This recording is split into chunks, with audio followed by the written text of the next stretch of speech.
మీద ఈ ఎంఐఎం ఈ రోజు నీకు దోస్త్ ఎట్లయ్యాడు?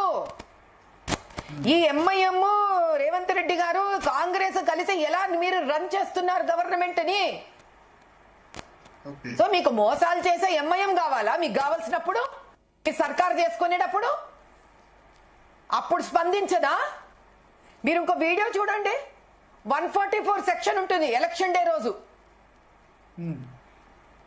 ఎంఐఎం అసదుద్దీన్ మేనల్లుడు ఇష్టం వచ్చినట్టు బండబూతులు తిడుతూ 100 మందిని మీద వేసుకొని వస్తుంటే ఏం చేసిందండి ఇక్కడ పోలీసు? కాంగ్రెస్ హయాంలో ఉండి పోలీసు మీకు కావాలి అసదుద్దీన్ గెలిపించడము. ఈ రోజు ఏదో ఒక్క ఎమ్మెల్యే అది ఏముందో ఏం లేదో ఎవరికి తెలుసు? ఎంపీ సీటులు మాదేవపుర అసెంబ్లీలో మీరు మ్యానిపులేట్ చేశారు, దాని వల్ల గెలిచారు. అవునండి, ఎంపీ సీట్లో ఒక ఎమ్మెల్యే కాన్స్టిట్యుయెన్సీలో ఏదో మ్యానిపులేట్ చేశారని ఈ వ్యక్తి మాట్లాడుతున్నాడు. ఎందుకు? ఈయన ఎంపీలో ఓడిపోయాడు కాబట్టి. ఆ రోజు ఎందుకు మాట్లాడలేదు?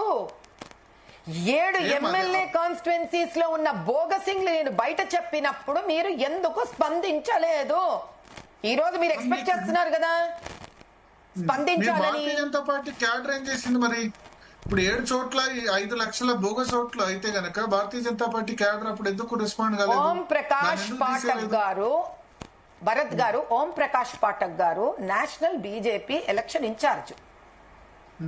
మీకు తెలుసో తెలీదో ఆ టైంలో కిషన్ రెడ్డి గారు,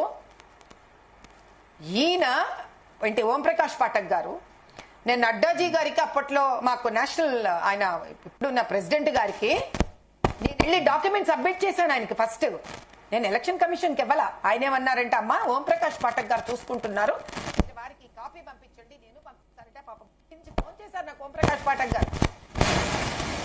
ఆ తర్వాత ఈ ఫైల్ అంతా తీసుకొని ఆయన కిషన్ రెడ్డి గారు వీళ్ళందరూ కలిసి నేను ఒకటి సబ్మిట్ చేస్తే ఇండిపెండెంట్ సబ్మిట్ చేశారు. Madam sorry for the interruption. Mike కొంచెం టచ్ అవుతుంది, దయచేసి కొంచెం అడ్జస్ట్ చేసుకోరా ప్లీజ్. డిస్టర్బెన్స్ వస్తుంది, మీరు చెప్పేది క్లియర్ గా అర్థం కాదు. ఇప్పుడు ఓకేనా అంటే?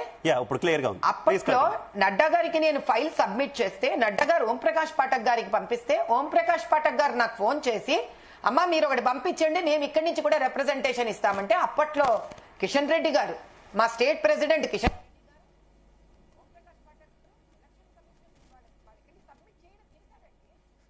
చేసింది. అంతేగాని ఎంతగాని ఈయన పెట్టినట్టు ప్రెస్ మీట్లు పెట్టి అరిచి క్లియర్ గా ఓపెన్ గా చెప్పాను. నువ్వు ఇప్పుడు ఏదో ఈ 2024 ఎలక్షన్స్ ఈరోజు నిద్ర మేలుకుంటున్నాడు నెమ్మదిగా రాహుల్ గాంధీ. ఎందుకని బిఫోర్ ఎలక్షన్స్ మాట్లాడాను నేను, when Congress government was ruling Telangana state. ఎక్కడ పోయినా నువ్వు ఆ రోజు? నేను హిందీలో కూడా మాట్లాడతాను కదా, రాహుల్ గాంధీకి అర్థమవుతుంది కదా, నేషనల్ ఇన్ఫర్మేషన్ ఇస్తుంటారు కదా అతనికి. ఇక్కడ రేవంత్ రెడ్డి గారు ఎందుకు వినిపించలేదు, అక్కడ రాహుల్ గాంధీ గారికి ఎందుకు వినిపించలేదు? అటువంటి ఎంఐఎంతో పొత్తెట్లా పెట్టుకున్నారు మీరు. అంటే వాళ్ళకి ఏం కావాలో వాళ్ళకి అది కరెక్ట్. ఆ రోజు వాళ్ళకి ఎంఐఎం కావాలి. ఇంకో మాట అడుగుతానండి, ఒక్క విషయం నేను అడుగుతా. ఈ కాంగ్రెస్ మోదీ సర్కార్ బీజేపీ రాకముందు 65 ఏళ్లు పాలించారు. మరి 65 ఏళ్లలో వీళ్ళు ఎవ్వరు ఎప్పుడు బోగసింగ్ గురించి మాట్లాడలేదే? భరత్ గారు మీరు నిజంగా చెప్పండి ధర్మంగా, నేను మాట్లాడినంత డీటెయిల్డ్ గా బోగస్ ఓట్ల గురించి పోయిన సంవత్సరం అంతవరకు ఏ రోజైనా కాంగ్రెస్ మాట్లాడిందా? నేను మాట్లాడిన లైన్స్ మీద రాహుల్ గాంధీ మాట్లాడుతున్నాడు.